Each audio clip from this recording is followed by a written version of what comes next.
What's going on, guys? This is Alex CUPPS from CUPPS Analytics, and welcome to my first YouTube video. I'm currently a full-time software engineer with a master's degree in data science that I just finished up last month, and I did my entire thesis on fantasy football and how we can use machine learning and data analytics to predict who's going to be good in the NFL. My thesis was more so focused on prospect profiles and trying to figure out who's going to be good in the NFL given how they were in college. But I've also decided to do this series on actual versus expected fantasy points on a week-by-week basis to kind of get a better idea of which players are overvalued, which players are undervalued, who we should be buying, who we should be selling.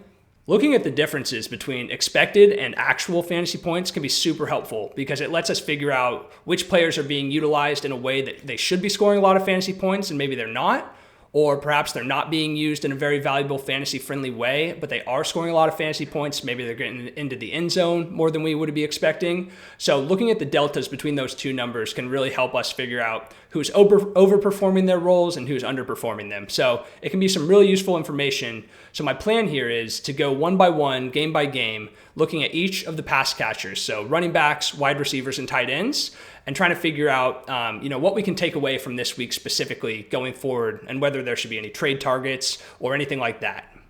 So with all that background information covered, let's jump right in with the Thursday night football game. So you can see here, this is the Buffalo Bills fantasy report for week 3.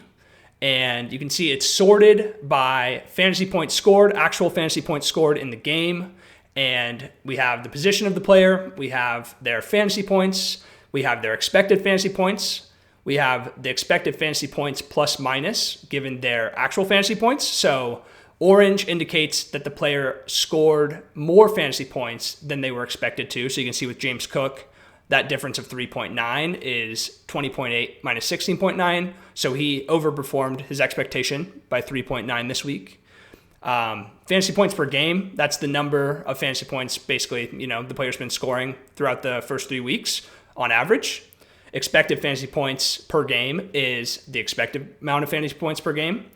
And the XF PPG is same as the XFP, except on a per game basis. So that 5.6 would indicate that James Cook has been outperforming his per game expected fantasy points by 5.6 through the first 3 weeks of the year. So same thing with the color coding. That orange indicates that the player is overperforming their expectation, and the blue means they are underperforming their expectation.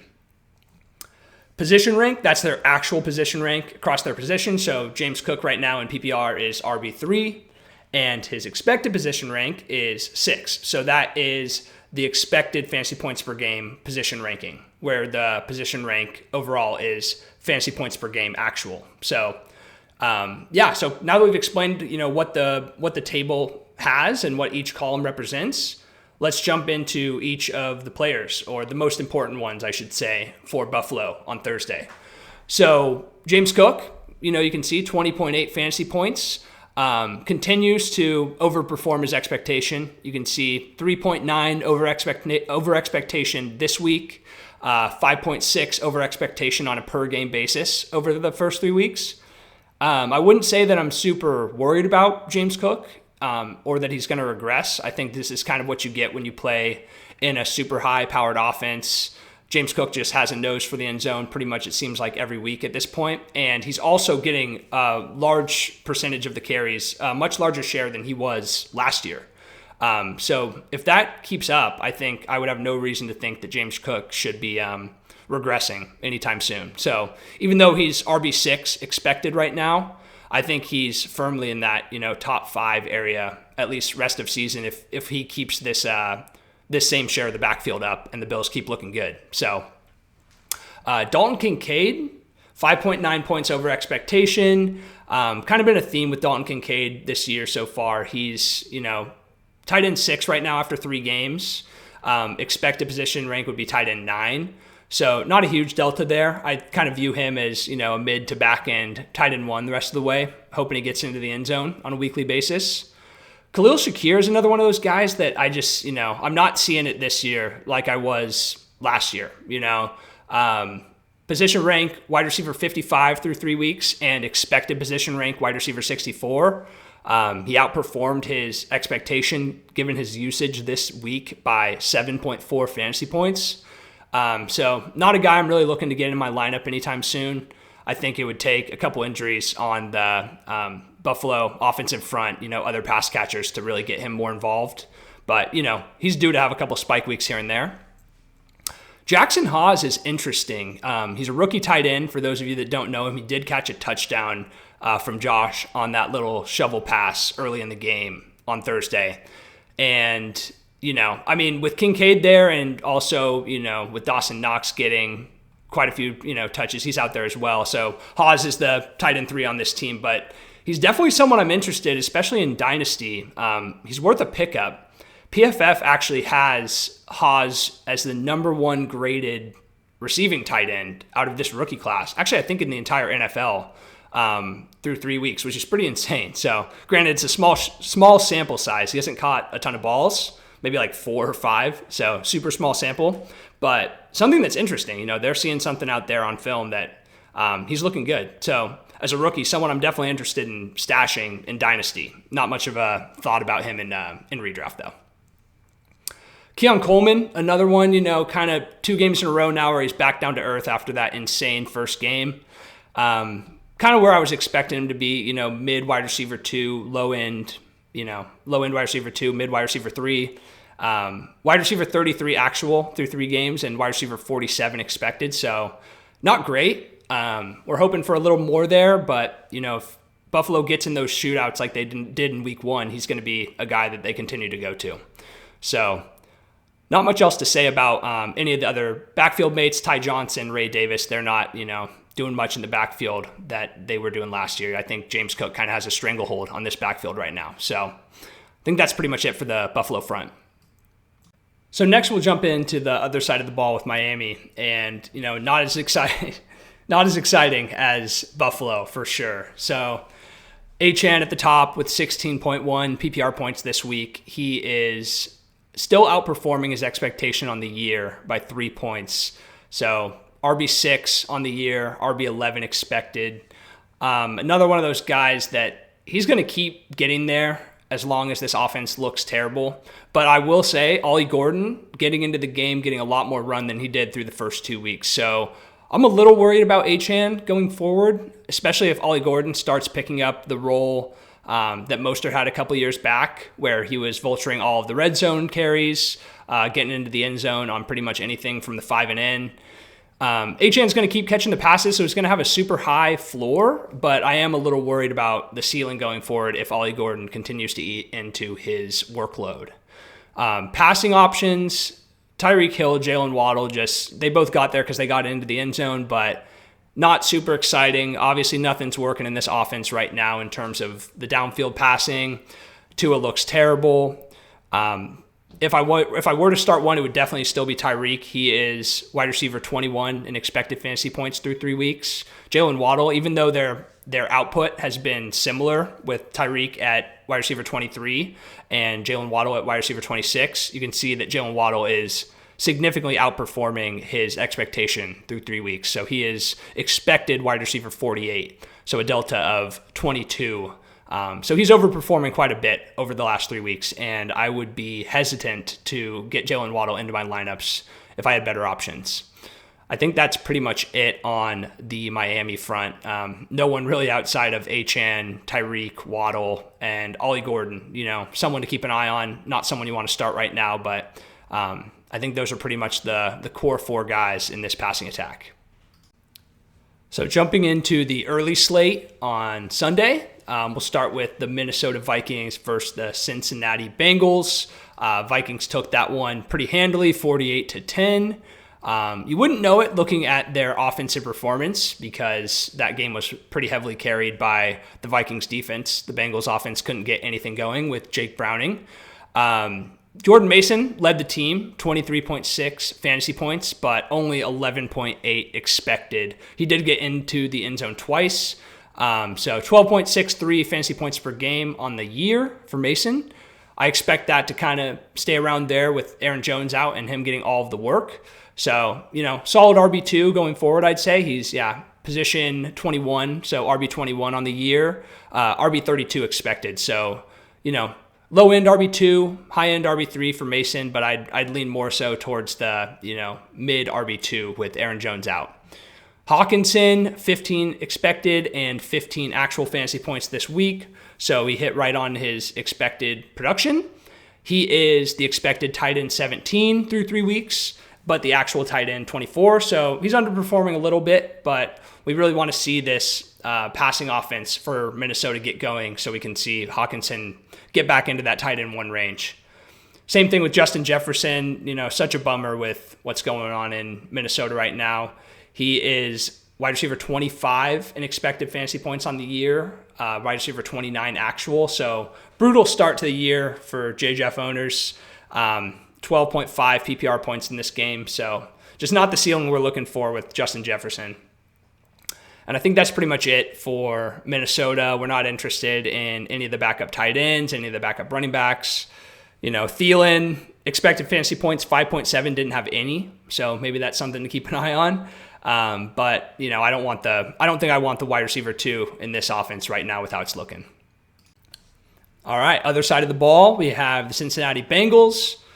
Similar story, not great performances from anyone out there. Chase led the team with 10.9 fantasy points. He's still expected, 16.7 on the per game basis, but that bakes in week 2 with the massive, I think, like 30-something points with Burrow. So, I think we're going to have to lower expectations after seeing this game with Jake Browning.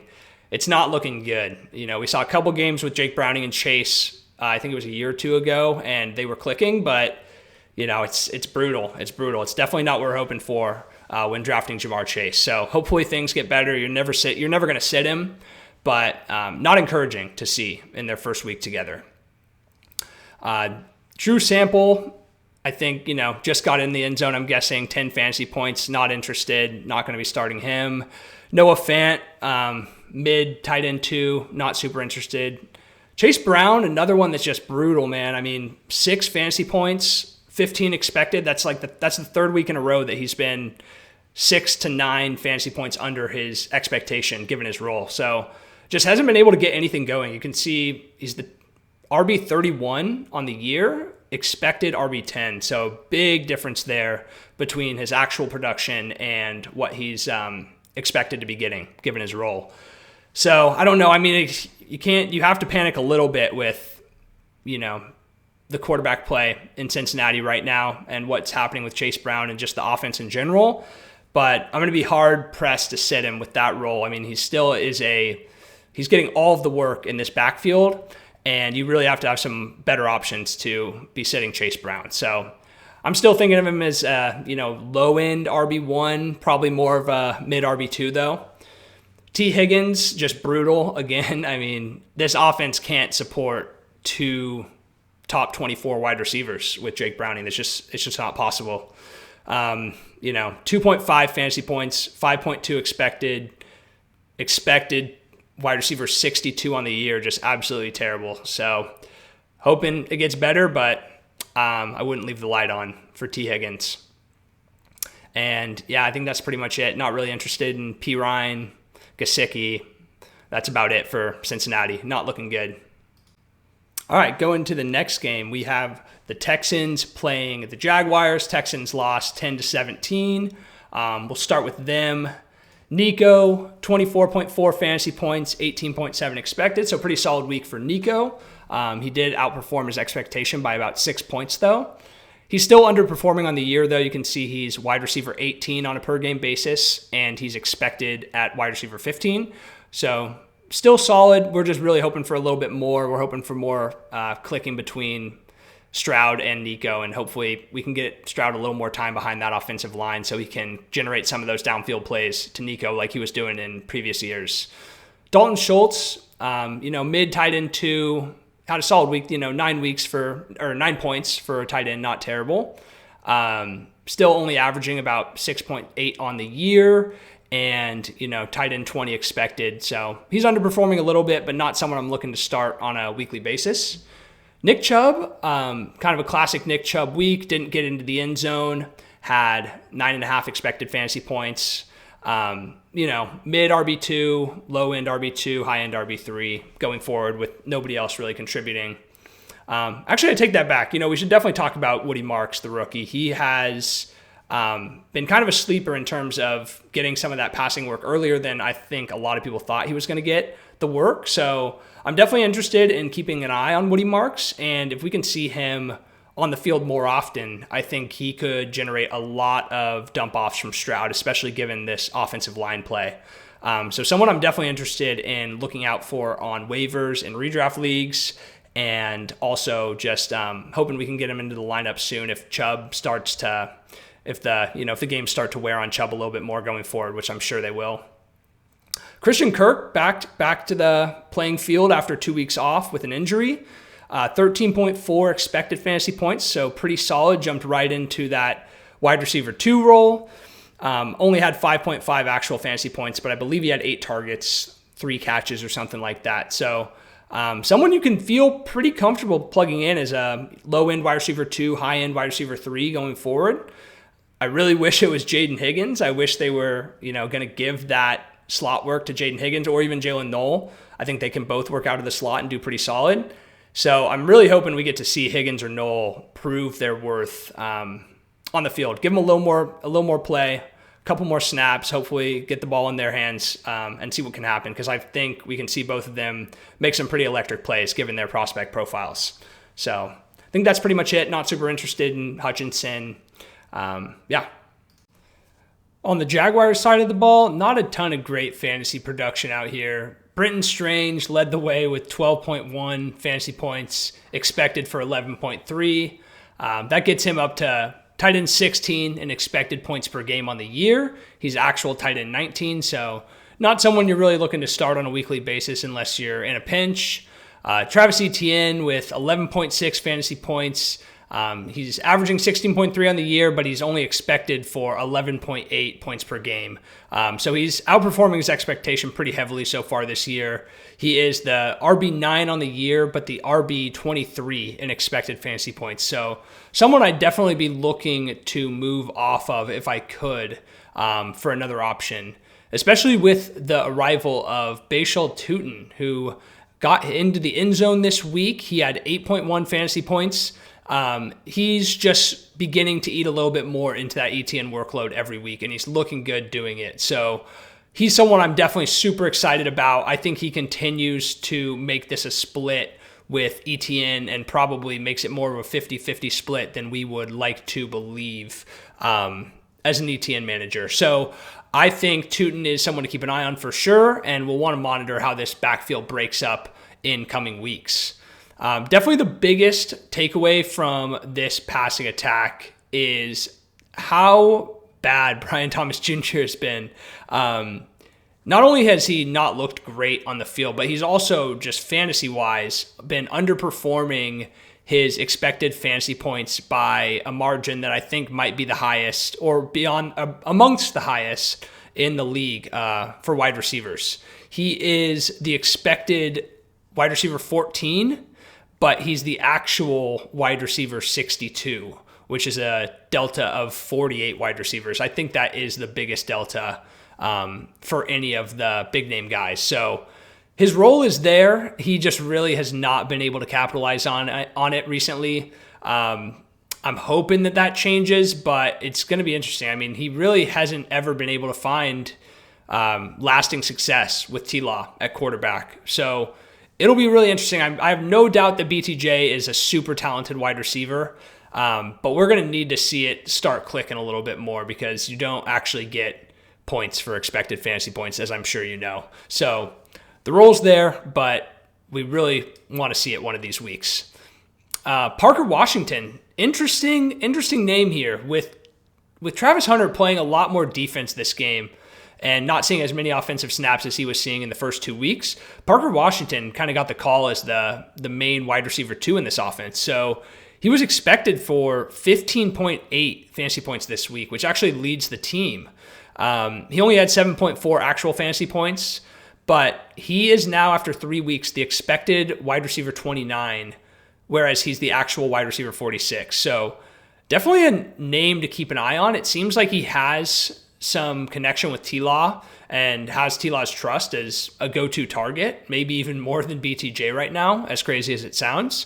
I'm not looking to start him or anything like that right now, but definitely someone that, potentially could continue to see more work as the year goes on, especially if the coaching staff continues to limit Travis Hunter's role on offense, which I think personally would be crazy, but their decision, not mine. So someone to keep an eye on, Parker Washington. And outside of that, Travis Hunter, like I mentioned, not getting as much run on offense as we would hope. I mean, you just don't take a guy second overall to play him both ways on limited snaps on both fronts. Like, it just doesn't make any sense. So they're going to have to figure this out if they want to explain to their front office why they took this guy or what their plan is for him. So I'm a little bit getting to be a little bit worried on Travis Hunter.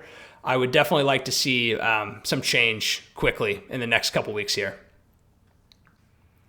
All right, next we have Colts-Titans. Colts took this game 41-20 and looked pretty good doing it. Daniel Jones continues his Linsanity run through 3 weeks. So pretty exciting offense, looking like one of the better teams in the NFL right now, which I don't know who was saying that before the year. Definitely not me. I don't even think I was expecting it to be Daniel Jones. But yeah, Jonathan Taylor, massive game, 33 fantasy points. Did outperform his expectation as expected when someone scores that many. They popped a long run or caught a long pass or something.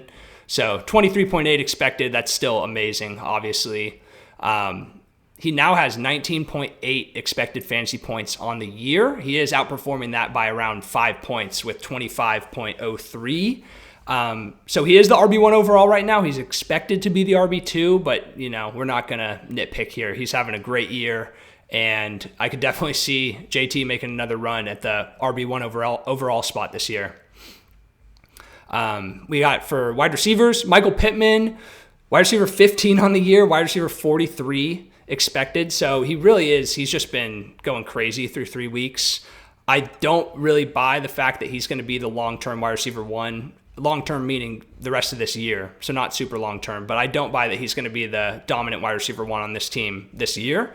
I think Josh Downs and A.D. Mitchell are going to give him a run for his money down the stretch. Josh Downs has been, I don't even know, just pretty disappointing. He's not getting the run that we were expecting him to. He's still working only out of the slot, so he's limited on the snaps he's playing. He's averaging 7.83 fantasy points or expected fantasy points this year so far, which is good for wide receiver 69. So definitely not great from anyone other than Pittman on the wide receiver front for the Colts, but hoping to see some more action from the other wide receivers soon.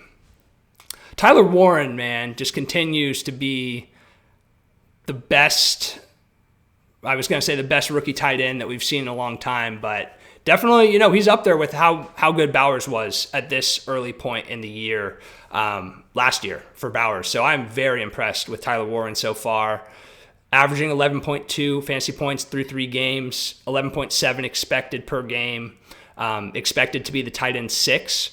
And I'm not even sure he's gotten in the end zone yet.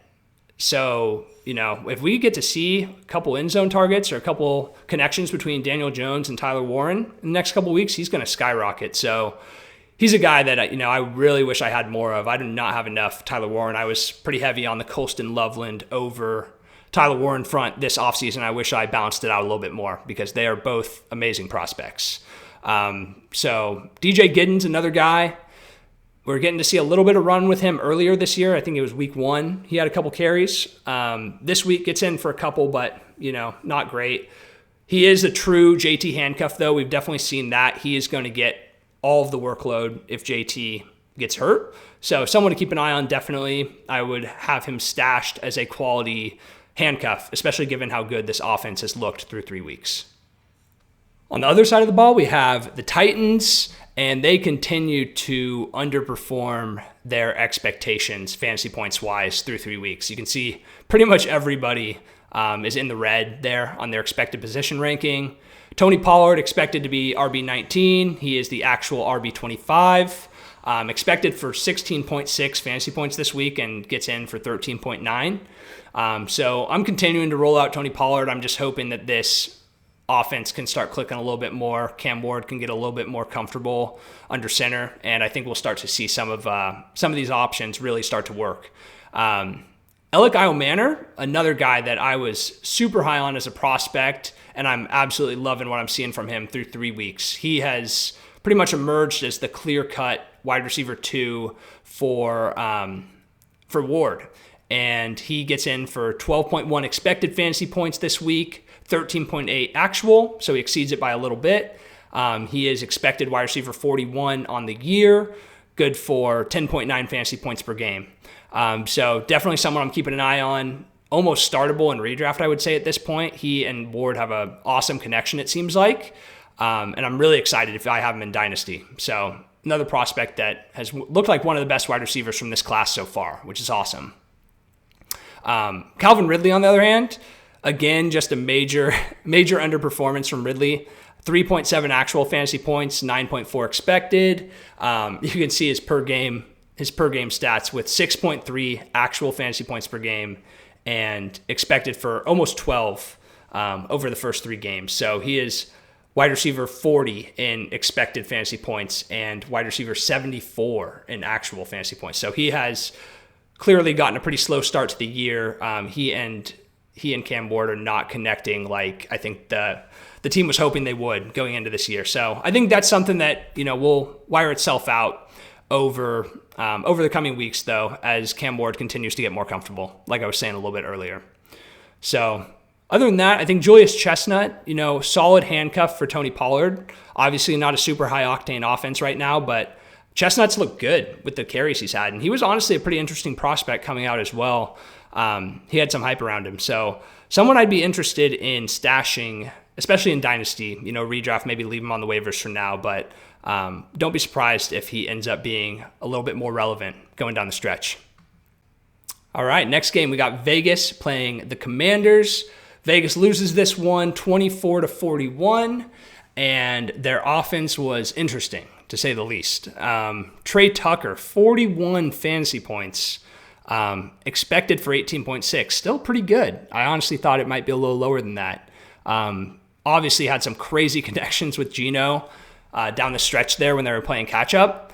I don't think he's someone I'm really interested in starting. I think this is a little bit more of a fluke game, but that really does skyrocket him up. Holy, wide receiver 6 for Trey Tucker on the year. That is insane. So, I think I need to see a little bit more. I mean, we know he's a deep threat. He's got a crazy A-dot with Geno, but not someone I'm really interested in starting unless we continue to see this over the next couple weeks. Jacoby, on the other hand, someone I'm definitely interested in starting. Kind of a down game for him, 9.3 fantasy points, but still averaging 13.2 on the year and expected for 15. So he's been having a really solid start to the year, pretty clearly Geno's number 1 target so far. So he's expected to be wide receiver 17, actual wide receiver 25. So definitely a solid wide receiver 2 that I'm plugging in pretty much weekly. Brock Bowers, a little bit of a bummer since the injury in week 1. Week 2 obviously wasn't great. Week 3 bounced back a little bit, but still not really what we're looking for, especially when they're playing catch-up down, 20-30 to the Commanders. I was really hoping for a little bit more from Bowers this game, but 9.6 expected, it's okay. He is expected tight end 5 on the year, actual tight end 12, so I think we're definitely hoping we can get a little bit more action with Bowers going forward. Ashton Genty, another bummer game from the rookie. RB 26 in expected fantasy points, RB 34 in actual fantasy points. And I think you can kind of pass this off in multiple ways in terms of the blame here, but the offensive line truly is pretty terrible. He's getting hit behind the line of scrimmage on nearly every carry that he has. He's looked good. I mean, if you watch the games, he's looking good in terms of making some runs, but he's also not catching any balls, which is not good. Obviously in fantasy, that's the key, especially for running backs. We need some of that pass catching work, and Genty proved he could do it in his second year of college. He had some insane receiving metrics and caught, I think, upwards of 40 passes his sophomore year at Boise. So he definitely can do it. I don't know. It's weird how this front office and this coaching staff seems to want to get Dylan Lobby in there anytime that they have they want to have a pass catcher at running back. So yeah, I'm a little worried about Genty. I'm not worried about the talent. I think he's an amazing prospect. He was actually the number one running back prospect in my entire model's history. So he was better than Bijan, better than Saquon. He came out as the RB1. So I'm not worried about him long term. I think this is temporary, but I am worried for this year in redraft for sure at this point. Going to need to see some change from how this coaching staff deploys their running backs. Dante Thornton, another somewhat interesting wide receiver rookie on the Raiders. Had his 6.2 expected fantasy points this week, but he's still, wide receiver 81 expected on the year, 92 actual. So not someone we're starting, but someone to keep an eye on. I think he definitely could emerge down the stretch as a pretty solid option for Geno. On the other side of the ball, we have the Washington Commanders with another relatively interesting game. Mariota came in and commanded the offense pretty well from what I was expecting, at least better than I thought he would. Luke McCaffrey leads the team with 14.6 actual fantasy points. Not someone I'm looking to start. McNichols busts a long run. You can see he outperformed his expected fantasy points by 12. Obviously not someone you're looking to start. Terry, 10.4, so gets back in double digits at least, which is good, but still expected for wide receiver 53 on the year. I think he's one of those guys you kind of need to keep plugging in, and that connection will happen, especially when Jaden Daniels is back in. They're going to connect on a couple of those long balls again like they did last year, but he's not really the type of profile you wanted to be taking at the 3-4 turn, given how much production came from touchdowns last year on those long connections. So not super sustainable, and probably more of a low-end wide receiver 2, high-end wide receiver 3, I would say, going forward. Excuse me. JCM, 10.1 fantasy points, so got into the end zone again, I believe.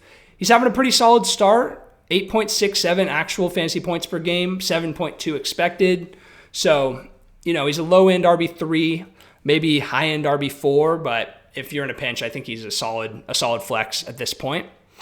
Ertz with a middling game, 12.2 fantasy points per game so far in the year. He's tight end 8 actual and tight end 14 expected. So I'd say just a solid low-end tight end 1 and hoping he gets in the end zone. Debo, one of those guys that's just heavily outperforming his expectations so far this year. He didn't get much this week, but you can see he's averaging 15 points per game through 3 weeks, and he's only expected for about 11.7. Still solid, but I would not believe his mid wide receiver 2 price tag right now. I view him more of a low end wide receiver 3 for me. And not really interested in any of the backup running backs or wide receivers here. So I think that's it for Washington. Next, we have the Eagles hosting the Rams, where they beat them 33-26. A.J. Brown getting back in a big way with 22.9 fantasy points, 19.3 expected. So solid bounce back from A.J. Brown after 2 dud weeks to open the year. He's now up to wide receiver 44 expected, wide receiver 45 actual on the year. So I'd expect that to continue to climb as he puts together some games like this down the stretch. I think the Eagles finally got something going with their passing offense, and I hope that they can take this into the next game.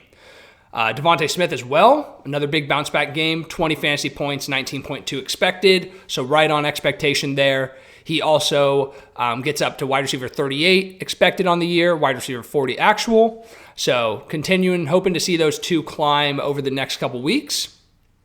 Dallas Goedert outperformed his expectation pretty highly. He got into the end zone on that one play, but was only expected for 3 fantasy points on the week.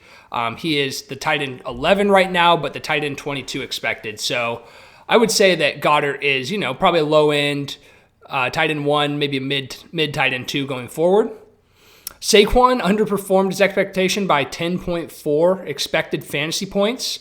That's kind of been the story of Saquon so far this year, pretty much the opposite of what we were seeing last year, where he was blowing his expected fantasy points out of the water with all the long runs that he was having. This year, he's 15.1 fantasy points per game through 3 weeks, expected for 19.07 fantasy points through 3 weeks. So he's underperforming by about 4 fantasy points a week right now. He's expected to be the RB3 on the year, and he's the actual RB13. So if I'm the Saquon manager, I'm not worried at all. I think he's going to bounce back in a big way. He's due to have one of those vintage Saquon games where he goes for, 2 touchdowns, 180 yards, and 35 fantasy points. So I'm expecting something like that in the next couple games here to get him back on track.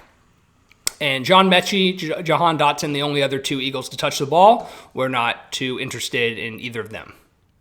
On the other side of the ball, the Rams continue to be a fantasy goldmine, at least their wide receiver core.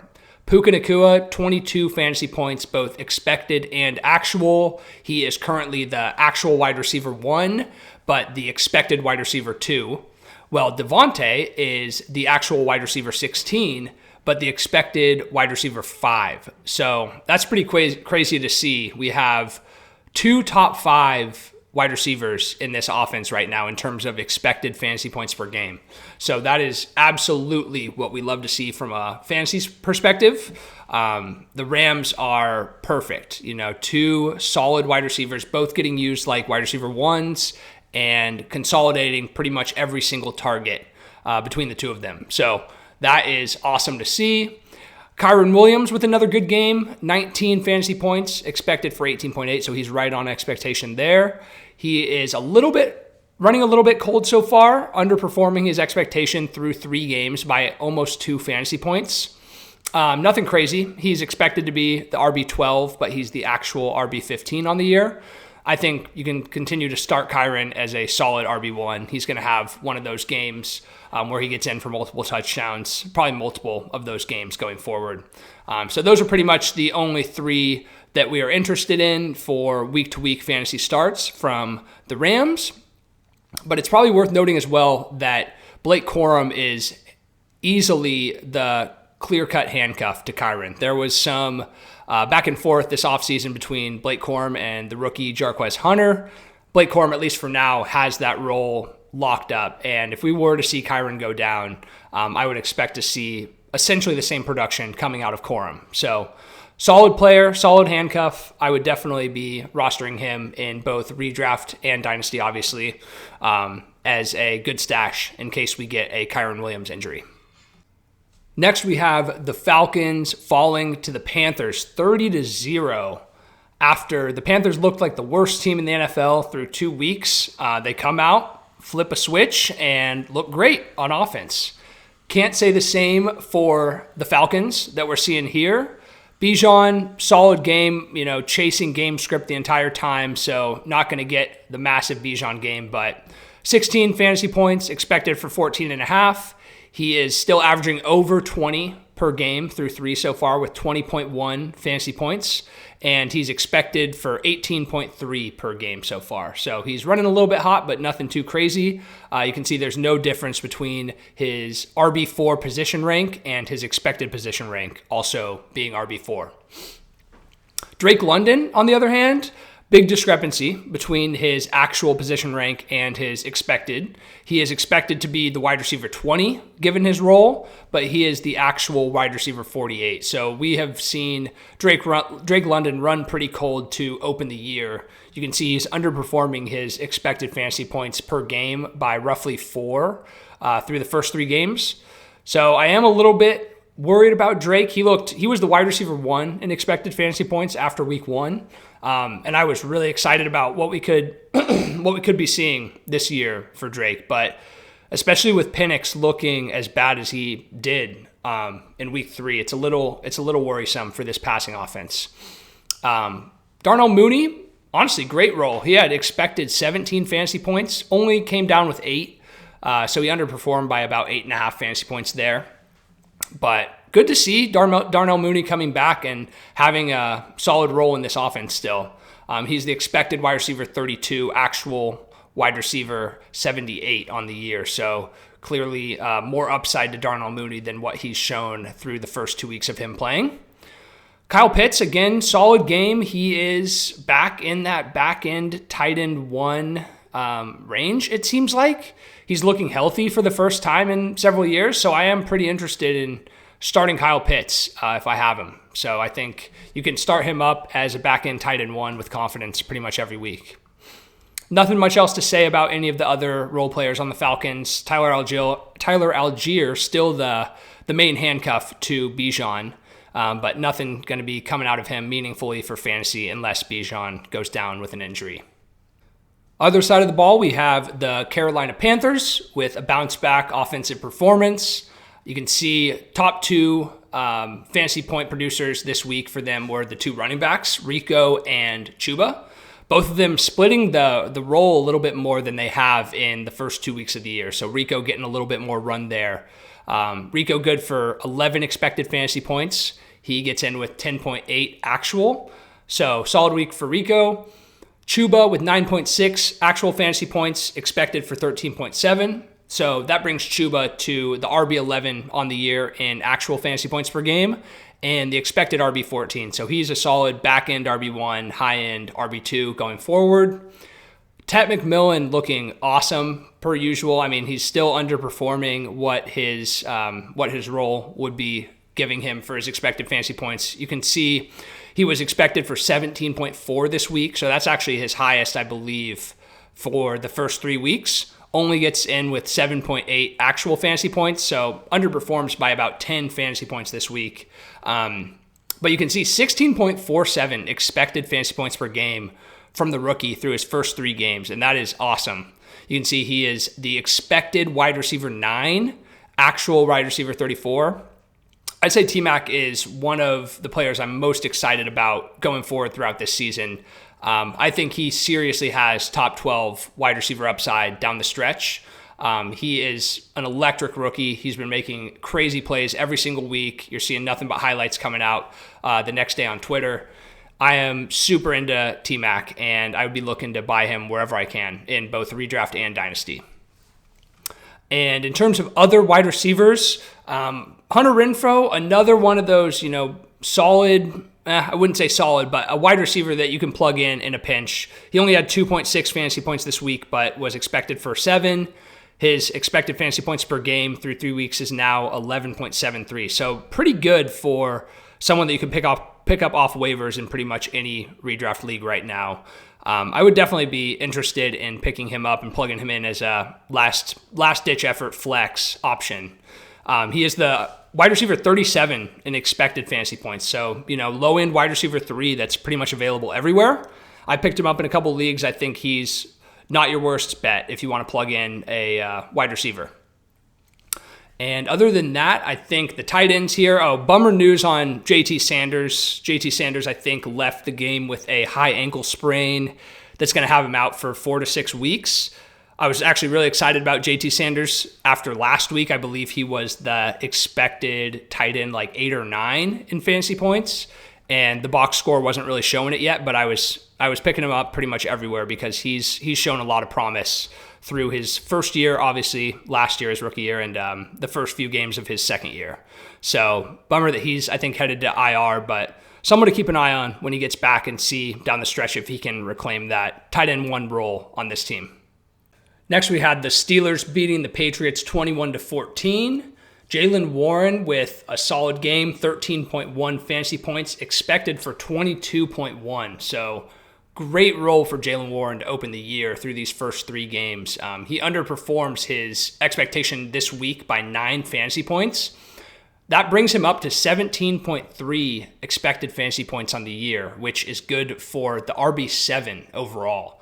So I think Jaylen Warren is someone you can plug in with confidence as a low-end RB1 right now.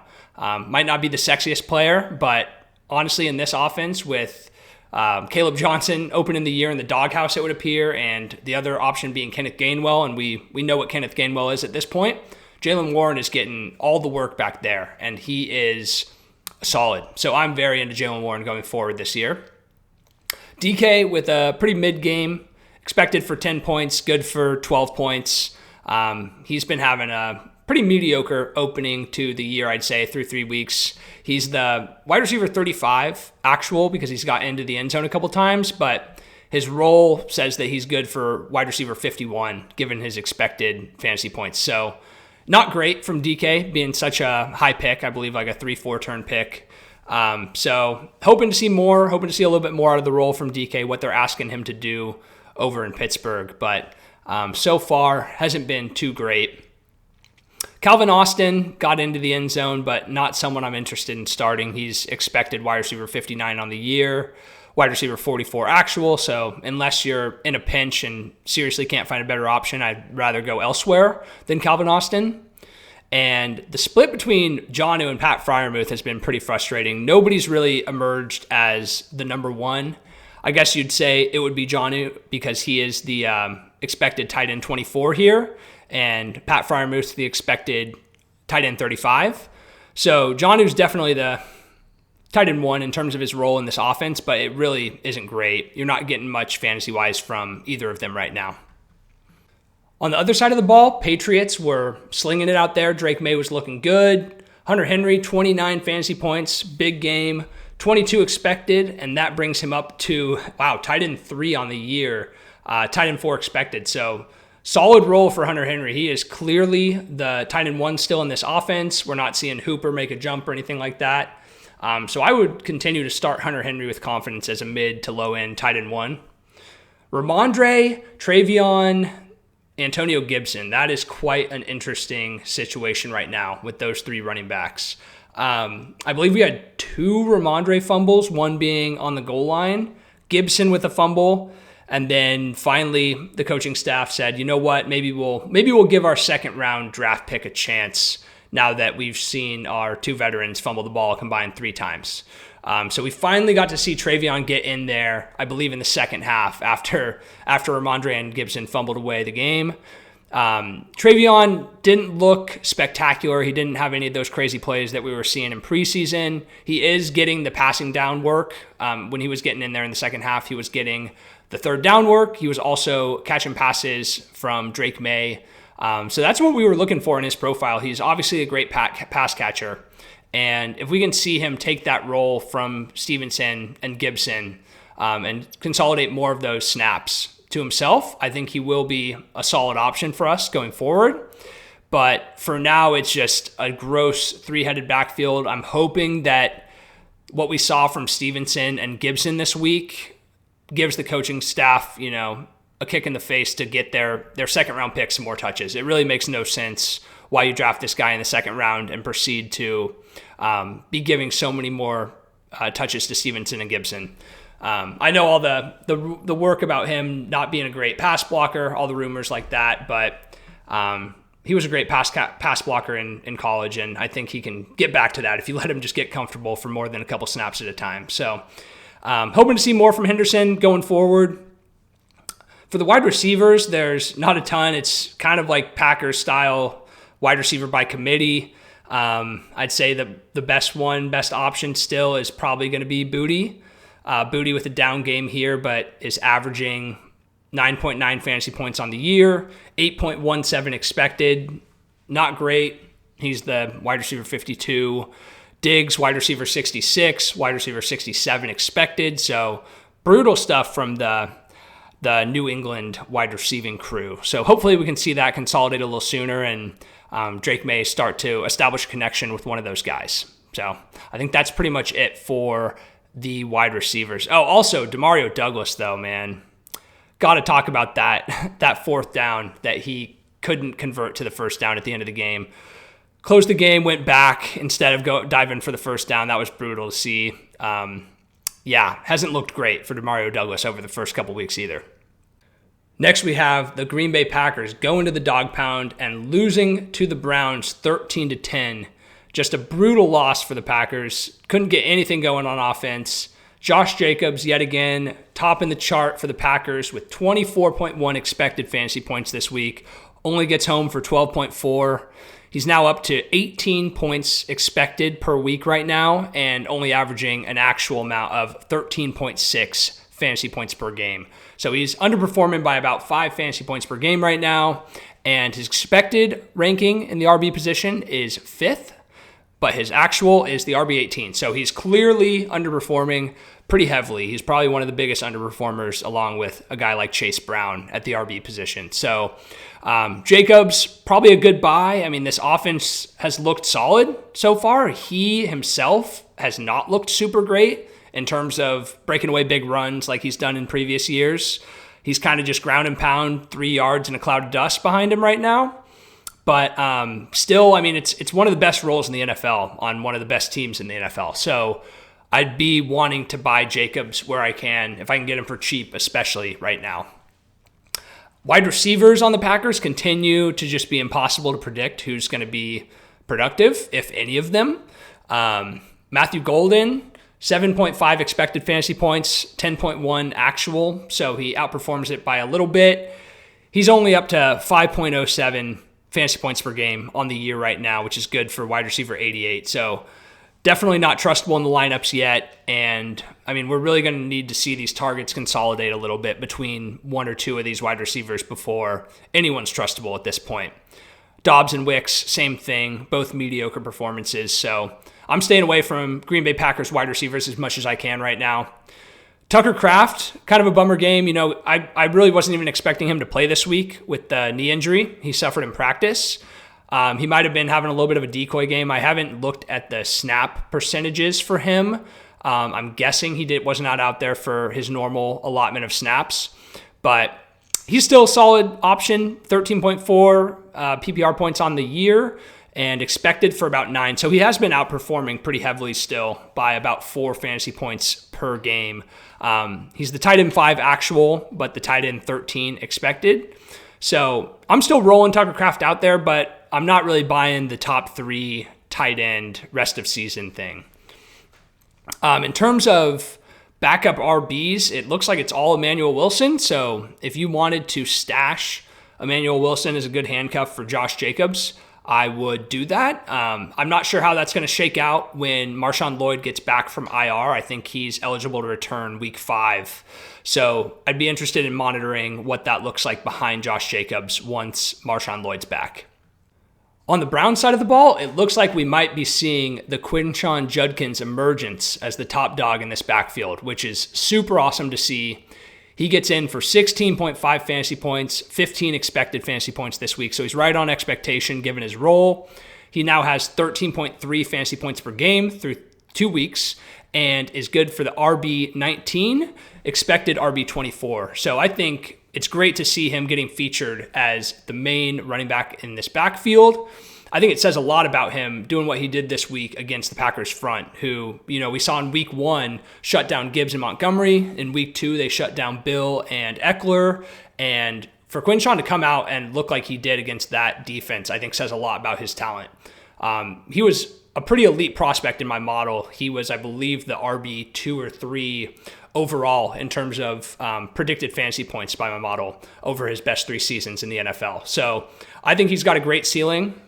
He doesn't catch a ton of passes, which might limit it a little bit, but if he can consolidate the carries in this backfield and continue to look good, breaking away chunk plays and get the red zone work, I think we could see a low-end RB1 potentially at the high end, but probably more likely like a solid RB2. So I think Judkins is definitely someone I want to start going forward if he can continue to consolidate the carries out of this backfield. In terms of pass catchers for the Browns, we kind of saw a little bit of a down Harold Fanning game. Njoku came up big on some plays and kind of showed that he was the tight end 1, at least in this game. I still think Fanning will be the tight end 1 for them going forward throughout the year. But yeah, Njoku, 9 fantasy points. He's now up to 7.9 per game, 8.1 expected on the year, which is good for tight end 19. So nothing crazy with Njoku. I think we're seeing a little bit of a fall off with him, with Fannin coming in and taking a larger share of that receiving work from him. So Fannin down game, unfortunately, 5.7 expected fantasy points, but still averaging 9.63 actual fantasy points on the year and an expected 9.8 fantasy points, which is solid, good for tight end 10 in expected. He's the current tight end 16 actual, so he's underperforming his role by quite a bit, 6 tight end spots. I'd be interested in shooting out some offers for Fannin in both redraft and dynasty. I think what we saw from him in the first couple weeks of his NFL career were truly can't be understated how solid he looked. He's consolidating a large portion of that of the slot snaps for the team. He's really going out there and basically playing a wide receiver role with the tight end designation, which obviously we know is massive for a fantasy perspective. So super interested in Fannin. I'm still plugging him in going forward as a plug and play tight end one. In terms of other wide receivers on the Browns, it's been pretty brutal for all of them at this point, up to this point in the year. So Tillman, down game. Jeudy, down game. Jeudy still the expected wide receiver 35 in expected fantasy points. He's the actual wide receiver 67, so maybe someone you want to go shoot out an offer to buy him super low. I think he's someone you could plug in as, a low-end wide receiver 3 going forward this year, but I definitely don't want to spend too much on Jeudy at this point. Next, we've got the Jets losing to the Bucs 29-27. Pretty mediocre day for any Jet not named Garrett Wilson out there. Garrett Wilson putting up 24.4 fantasy points, expected for 19.3, so a solid day for him. That brings him up to 18.6 on the year, which is pretty great for Garrett Wilson given the quarterback play that we've been subject to through 3 games. Wide receiver 9 on the year actual, wide receiver 18 expected, so I would still view him a little bit more as like one of those mid-range wide receiver 2s than a wide receiver 1 right now, but it was good to see Tyrod Taylor connecting with Garrett Wilson consistently this game. I think it could be interesting if we see Tyrod continue to hold that starting job. I know today Aaron Glenn was hesitant to name Justin Fields the starter again already, which is pretty crazy in week 3 if they're already going away from him, but it seems like Garrett Wilson is doing a good job of consolidating the targets regardless of who is at quarterback, which is good to see. Allen Lazard, wide receiver 2, not super interested in starting him, obviously. Breece Hall, a little bit of a down game, 9.2 actual fantasy points, expected for 15.3, so underperformed by about 6 points this week. He is the RB22 in expected fantasy points and the RB28 in actual fantasy points through 3 weeks. Still plugging him in as like a mid-range wide receiver 2 and hoping that the coaching staff comes to their senses a little bit and starts giving him more of the pass-catching work and not forcing Isaiah Davis into the game. So Braylon Allen, on the other hand, again, not someone I'm interested in really starting ever unless we were to get a Breece Hall injury. He's just going to go out there and get the grunt work, maybe a red zone carry every other game, but no real upside with Braylon Allen unless we see a Hall injury, I'd say. And other than that, the tight ends, Mason Taylor, I guess, being the only tight end, not looking like a fantasy viable option at this point, and none of the other wide receivers are super interesting in this offense.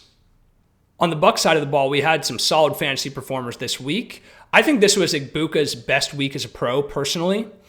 Even though he didn't get into the end zone, we saw him consolidate targets better than he's done in any of the other weeks so far this year. Obviously, week 1 and week 2 being propped up by a couple extra touchdowns. This week, he was actually consolidating targets. He didn't get into the end zone, but he played a clear-cut role as the wide receiver 1 on this team when Mike Evans left with a hamstring injury.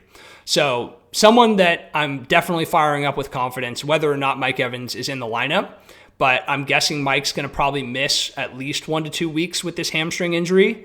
Seems to get one every year at this point that holds him out for at least a couple weeks. Definitely interested in starting Igbuka as a low-end wide receiver 1, high-end wide receiver 2 going forward. Bucky, 13.9 fantasy points, expected for 19.3, so he obviously has that role of a solid RB1. He just hasn't quite made it click so far in terms of realizing the upside, but he's the expected RB8 on the year, actual RB10, so continuing to start Bucky with confidence as an RB1. Mike, obviously great, was playing great until he got hurt, expected for 14.3 fantasy points, gets you 13.3, so solid week for Mike. Hoping he's not going to miss too much time because this team is much better when he's out there. He's the expected wide receiver 16 on the year, so solid performance from Mike. Hoping he's back soon. And in terms of other wide receivers, not super interested in Sterling Shepard, Tez Johnson, Ryan Miller, nothing much there. Rachaad White, though, clear handcuff, obviously, to Bucky. It's been really interesting to see how little Sean Tucker has gotten into the game. I don't know what changed from last year. He was clearly getting work and sometimes working ahead of Rachaad White. He's clearly a talented back, but it seems like this coaching staff is just prioritizing Bucky and White right now. So I would be stashing Rachaad White. I don't think you can really start him with confidence unless we see a Bucky injury, but he definitely has the pass catching skills to be an effective fantasy producer if we were to see a Bucky injury. All right, getting into the late slate, we will start with the Broncos losing to the Chargers 23-20, but we do get some solid fantasy performances from the Broncos along the way. Courtland Sutton leading the team with 23.8 fantasy points, only expected for 13.7, so he overperforms his role by 10 fantasy points this week. He's continuously done that so far this year. You can see he's outperforming his role by a little bit, 1.7 fantasy points per game so far through 3 weeks. He is the expected wide receiver 30, but the actual wide receiver 20. So I'd continue to start Courtland Sutton as like a low-end wide receiver 2 with some upside. J.K. Dobbins continuing to just hold on to this backfield for the most part. 7.8 expected fantasy points, but does bust a run for a touchdown, gets him up to 15.3 actual fantasy points. So I think he's a solid RB2 right now. You can see his expected fantasy points. He's the RB25, the actual RB12. So he's outperforming by quite a bit right now. Definitely someone I'd be looking to sell high on if I could, to potentially get another playmaker. So I think we will see RJ Harvey continue to work his way into this backfield, taking more carries as the year goes on. Troy Franklin comes back down to earth after a solid game in week 2. He only has 2.8 fantasy points this week.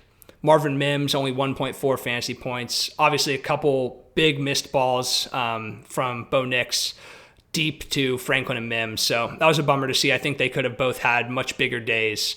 But not a ton outside of J.K. Dobbins and Courtland Sutton this week for the Broncos. On the Chargers side of the ball, we finally get to see Omarion Hampton as the featured bell cow running back in this Chargers offense, and I think it is going to be fireworks. Obviously, absolute bummer what happened to Najee. Hasn't missed a single NFL game up until this year, and to see something like this happen to him, just major bummer. Seems like a great guy. But, now we're going to see Omarion Hampton take on this featured role in one of the most electric offenses in the NFL right now. And I couldn't be more excited to see it going forward. He had 24.9 fantasy points this week, expected for 20.7. So a great week for Hampton. He's now expected 14.4 on the year per game, which is good for the RB15. And he's the actual RB22 right now. So I think if you could potentially pry Omarion Hampton from a different manager, I would be willing to buy high right now because I think we're going to be getting a lot of games like this going forward. I think he's going to be a high-end RB1 in your lineup down the stretch. In terms of pass catchers, we have Keenan just continuing to lead the way as that go-to guy for Justin Herbert, which it's a bummer to see for people that drafted Ladd McConkey highly this year. He was obviously looking awesome coming out after his rookie year. His per-route metrics were insane. But yeah, you really have to take into account the context of the offense, and Keenan clearly still has that chemistry with Herbert and seems like he still has some tread on the tires. So I think you're firing up Keenan pretty much every week as a solid wide receiver 1, low-end wide receiver 2 at this point. Quentin Johnston, you're hoping he connects with Herbie on a couple of those deep balls, but even without any of the deep balls, he still has a great role in this offense, and he's clearly a reliable target. Justin Herbert trusts him now, which I don't think you could be saying that in the last couple of years. He's earned that trust from Herbert, and I think that's huge. You can see he was expected for 21 points this week. Only gets you 14.9, but a solid week from Quentin Johnston in terms of the expected fantasy points. He is expected fantasy point wide receiver 13, actual wide receiver 10. So solid start. I'd say a mid-range wide receiver 2 going forward. Ladd McConkey, on the other hand, I mean, you can't sit him. You just hope he starts getting some of the touchdowns go his way, other than to Keenan and Quentin Johnston. but I wouldn't view him as more than like a low-end wide receiver 2 right now, which is a major bummer. He's only expected for 12 fantasy points per game so far this year, which is good for wide receiver 34. So not great for McConkey. Something super exciting was to see Oronde Gadsden get his first game action in the third game of the year. He was a healthy scratch for the first 2 games. And for those who don't know Gadsden, he is a rookie tight end. I believe he was drafted in the 4th or the 5th round. And he had a pretty interesting profile. He's a converted wide receiver to tight end, I believe his sophomore year of college, and continued to come out and produce when he had that tight end designation. So he definitely has the receiving skills to be a major threat in fantasy. And it seems like he and Herbert have that connection. He jumped into that tight end 1 role over Conklin. And I would definitely be interested in picking up Gadsden off waivers now before we see him, connect for a couple touchdowns from Herbert, because then I think people will be all over it. But I think he had like 8 or 9 targets this game. You can see after 1 game, he is the expected tight end 8 in points per game with 10.3. Definitely interested in monitoring Gadsden's usage going forward. I think he could be a real threat in this offense. Next, we have the Saints losing to the Seahawks in a blowout, 44-13. Brutal performance by the Saints. I mean, they just can't get anything going offensively. Their defense can't stop anybody. It's just not great vibes over there. In terms of expected fantasy points, the Saints are leading the league in probably the highest expected fantasy points throughout their pass catchers. It's pretty crazy. You can see Chris Olave here, 23.5 expected fantasy points this game. He now has expected fantasy points of 21.3 per game through the first 3 weeks, which is good for wide receiver 1 overall. And he's the wide receiver 27 actual. So he's clearly not getting there. He hasn't connected on a touchdown yet this year, but he is consolidating an insane amount of targets in this New Orleans offense. I don't think you could really expect him to actualize that wide receiver 1 position rank just because this offense isn't going to be high powered enough, and expected fantasy points are kind of swayed by how much this offense is passing overall. But he's still just, I think, a plug and play starter, and hopefully he can start connecting on a couple of those touchdowns, because he could definitely get you into the top 12, like back end wide receiver 1, mid wide receiver 2 this year for sure. Juwan Johnson, another one that's benefiting from how much this team is passing. He is the expected tight end 2, actual tight end 2. He's just consolidating a bunch of targets as well. 11.1 fantasy points this week. He's now at 14.2 fantasy points per game, 16.1 expected fantasy points per game. So great production from Juwan Johnson. If you were able to get him off waivers, he is a plug and play, high end, mid, tight end 1, I'd say, going forward. Alvin Kamara kind of continues to disappoint, underperforming his expectation. He's not consolidating as many targets out of the backfield as he was in previous years. And, also with this offense not being as high octane as it has been in the past, he just hasn't been able to get much going. You can see he underperforms his expectation this week by about 5 points and has done that on the year. He's expected for 14.17 through 3 games. He's averaging 12.7 actual fantasy points per game. So I'd say you can plug in Alvin Kamara as like a, mid-range RB2, low-end RB2 going forward. But I'd say that's pretty much everything I'm interested in from New Orleans. I'd want to keep it with Olave, Johnson, Kamara, maybe Shaheed if you're in a pinch for like a wide receiver 3, but those 4 guys are probably the only ones you want to be touching from this offense. On the Seattle side of the ball, definitely more fireworks than we saw on the New Orleans side of the ball.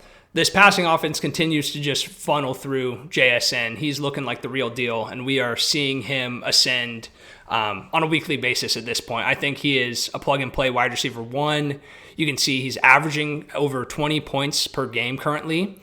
He's expected for about 16 fantasy points per game, so he is outperforming his expectation by a little bit between being the actual wide receiver 5 and the expected wide receiver 11. So there's a little bit of a discrepancy there, but still want to be plugging him in every week as a high-end wide receiver 1 at this point.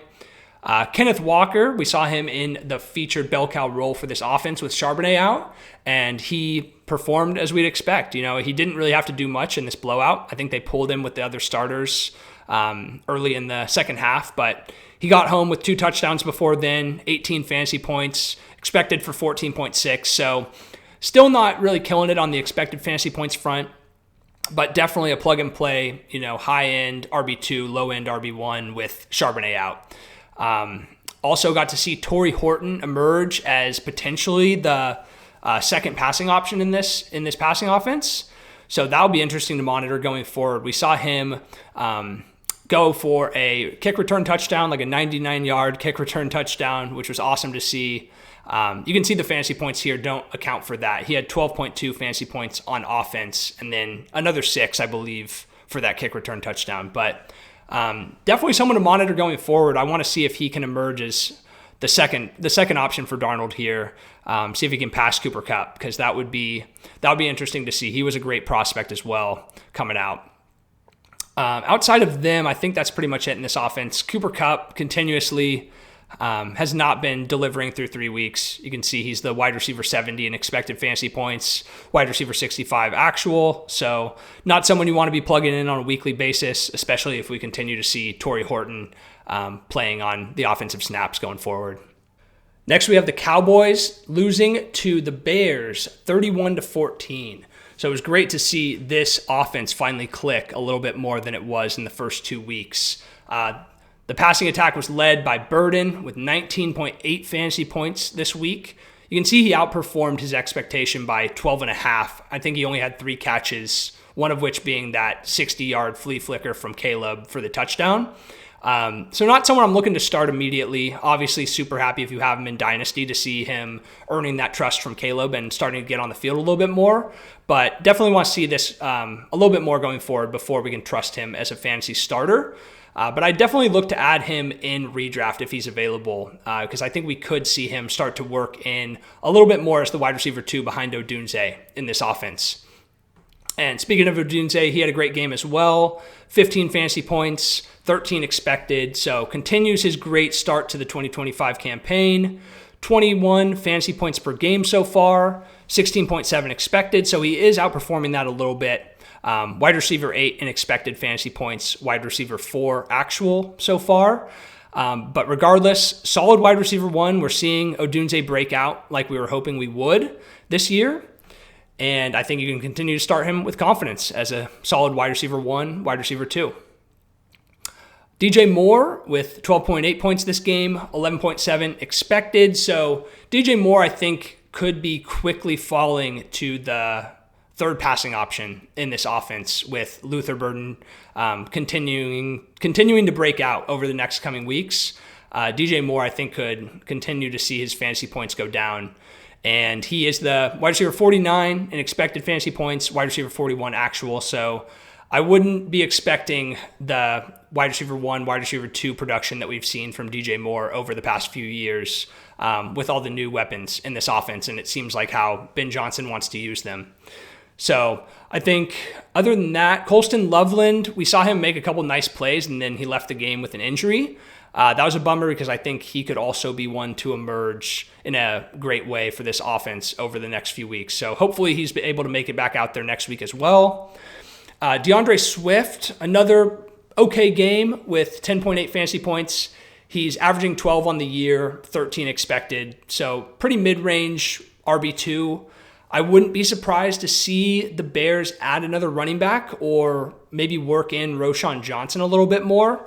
I think they know that Monungai's probably not going to be their guy. He's not looking like he can really carry the load. Like, you know, I don't know if they were even expecting him to, being such a late pick, but I would think that maybe Roschon Johnson will work in a little bit more when he gets back from injury, or they would look to add somebody. So Swift is someone I'd be interested in selling high on if you could, given his start as an RB2. On the Dallas side of the ball, we saw some interesting stuff with CD going out with that injury so early in the game. So that was a major bummer. Obviously, this could have been a massive CD game, playing from behind. Dak forced to pass, but wasn't meant to be. He's out with a high ankle sprain for 4 to 6 weeks, which is obviously a major hit to anyone that drafted him. On the bright side, though, if you happen to have Jake Ferguson, it looks like he could be a league winner at tight end over, the time that CeeDee's gone. He was consolidating a majority of those targets in the middle area of the field. 21 fantasy points. I think he had like 14 targets or something like that. 23 expected fantasy points. He's now the tight end 1 on the year, and he's the expected tight end 1. So I think you fire up Ferguson as a high-end tight end 1 as long as CeeDee's out. And, once CeeDee returns, he's still a mid to low-end tight end 1 as well. So someone I'd definitely be interested in trading for in both redraft and dynasty if you can get him for cheap and need help at the tight end position. George Pickens, on the other hand, also had a great game. 17.8 fantasy points expected for 21. So Pickens, we're starting to see a little bit of an expansion of his role as well. The first few weeks wasn't as great, but this week, starting to see a little bit more. 13.8 fantasy points per game, 14.6 expected on the year. He's good for the wide receiver 19 in expected fantasy points and the actual wide receiver 22. So I think with CeeDee out, Pickens will continue to see his role increase along with Ferguson. So he's someone that I'm definitely interested in plugging in as a high-end wide receiver 2 going forward. Javonte continues to dominate this backfield. He had 14 points this game. He is averaging 19.8 on the year. He is outperforming his role by quite a bit, 3.7 points per game right now. So he's the RB5 actual, but RB13 in expected points. So someone I'm definitely looking to start, but also someone I'd be willing to look to get off of, sell high on if you could get someone to bite.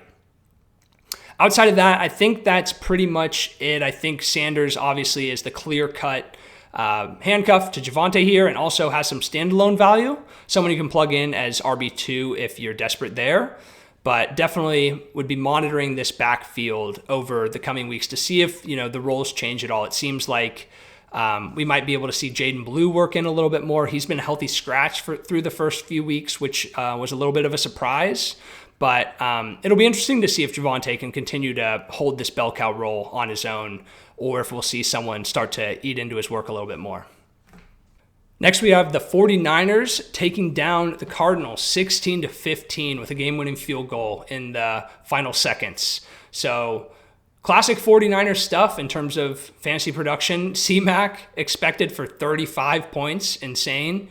He is in a league of his own when he's healthy. Still has it. You can see he's the expected RB1, obviously. No one else is coming close to that 30-plus expected fantasy points. He's at 27.8 expected fantasy points per game through the first 3 weeks, and he's underperforming it by roughly 5 points per game. Still getting you 23 points per game, which is league-winning upside. This is the C-Mac that you were hoping for when you drafted him in the first round. If this is the C-Mac you're getting, barring an injury, he's obviously the first pick in redraft if we were to draft again today. He's far and away the biggest difference maker across any team in the NFL right now. So C-Mac, obviously plug and play, RB1 overall, firmly in play for him this year if he doesn't get hurt.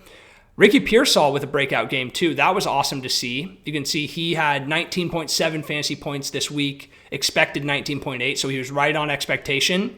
Made some awesome plays down the stretch. He's now averaging 14.5 fantasy points per game and expected for 13.97 fantasy points per game. So we're definitely starting to see Ricky Pearsall show that he can serve as the one in this receiving attack. With Kittle out, with Ayuk out, Juwan Jennings, I believe, also left this game with an injury.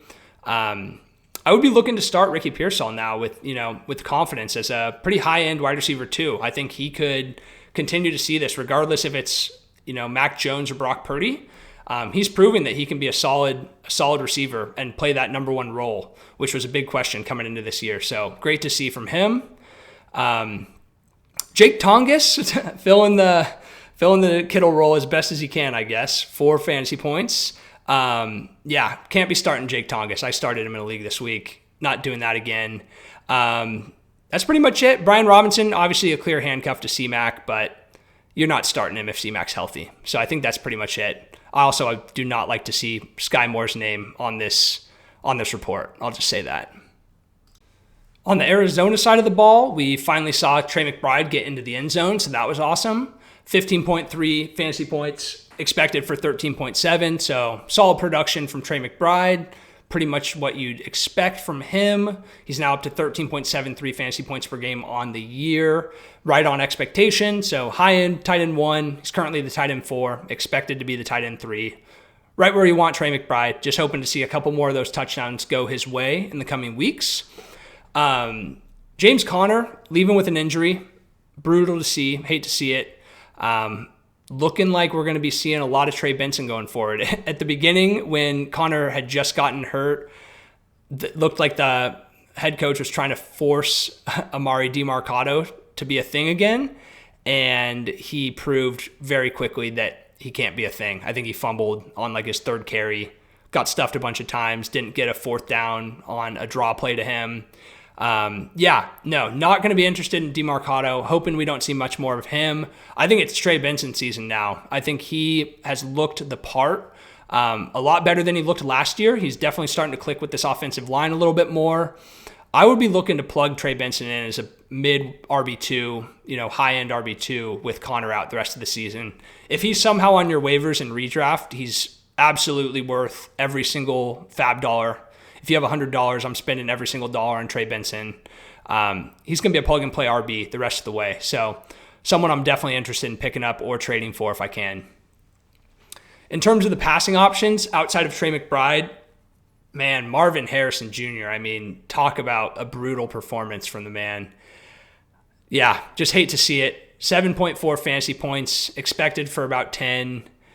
Just not taking that leap that we were hoping that we were going to see in his second year. He's averaging 10 points per game, expected for 10 points per game. So we're not missing out on any upside of his role that he's just not actualizing or anything like that. He's wide receiver 51, wide receiver 45 expected. So yeah, it looks like this might just be what we're going to get with Marv. Some tough plays, couldn't come down with the ball on some crucial conversions. Drop that ball in the end zone from Kyler, deep ball. So I guess you're just hoping that he can connect on those in the future, that he can close the palms on the ball a little bit better. I think I'm plugging him in as like a low-end wide receiver 2, high-end wide receiver 3 at this point going forward. Definitely not the upside that we were looking for, taking him in the early rounds of drafts this year. All right, last but not least, we have the Kansas City Chiefs taking down the New York Football Giants 22-9 on Sunday Night Football. And man, this Kansas City offense is brutal to watch. Tyquan Thornton leading the way with 18 fantasy points, connected with a deep ball with Patty. And it just makes me sick thinking about what Xavier Worthy and Rashee Rice will be doing in this offense right now when we see Tyquan Thornton, Juju Smith-Schuster, Hollywood Brown leading the way out of the receiving core. Not interested in starting really any of these guys. Hoping that Worthy can come back next week. If you're forced to start anybody, it would probably be Hollywood for me. He's definitely got the highest floor of the group. He's averaging 12 points per game right now over the first 3 weeks. Averaging 13.97 expected fantasy points as well. He's the expected wide receiver 23 on the year, actual wide receiver 32. So kind of like a plug and play mid wide receiver 3 in my eyes at this point. Kelsey, dusted, just can't get anything going. 6.6 fantasy points this game. He's the tight end 14, expected to be the tight end 12. Yeah, the dream might be dead with Travis Kelce. I think it's sad to see. But Kareem Hunt and Isaiah Pacheco continuing to split the workload. Neither of them are trustworthy in this offense.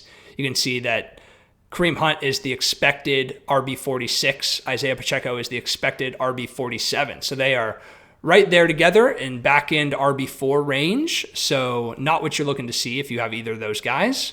Can't trust either of them. And yeah, I think that's pretty much it for the Chiefs.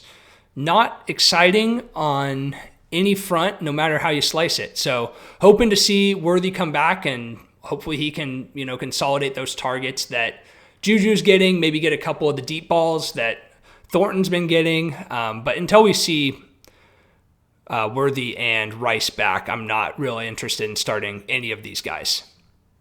On the Giants side of the ball, we got to see Cam Scatterbo emerge as the clear-cut RB1 in this backfield with Tyrone Tracy leaving with an injury. Scatterbo's looking the part, man. He's looking solid. I think he's someone you can plug and play as a high-end RB2 going forward. Even if this offense continues to be terrible, he's getting receiving work out of the backfield. He's going to consolidate all of the touches, all the carries. I think he's someone that I would love to be starting in my lineup if I had him. 24.1 fantasy points this week, expected for 18.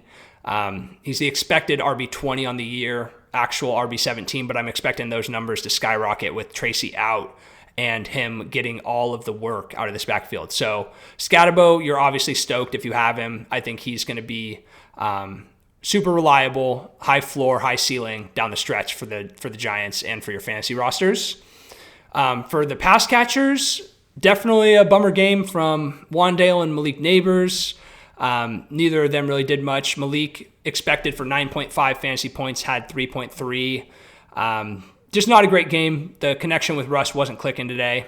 And he's still averaging 17.7 on the year, expected for 16.4. So solid mid-range, low-end wide receiver 1. I do expect him to work his way back to mid to high-end wide receiver 1 down the stretch, though. I think Malik is, if you can buy him low off this game, I would absolutely be doing that. On the other hand, Wandale, I think he's kind of what you see is what you get at this point.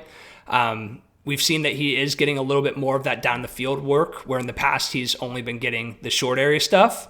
If he can keep getting that down the field stuff with Russ, I think he will be a reliable wide receiver 2. But I'm a little hesitant to see that. I'm going to need to see that come to fruition in more than just the game against Dallas, because that game was juiced with offense. So I'd like to see it in a normal game from Wandale. So until then, probably just starting him as like a mid wide receiver 3.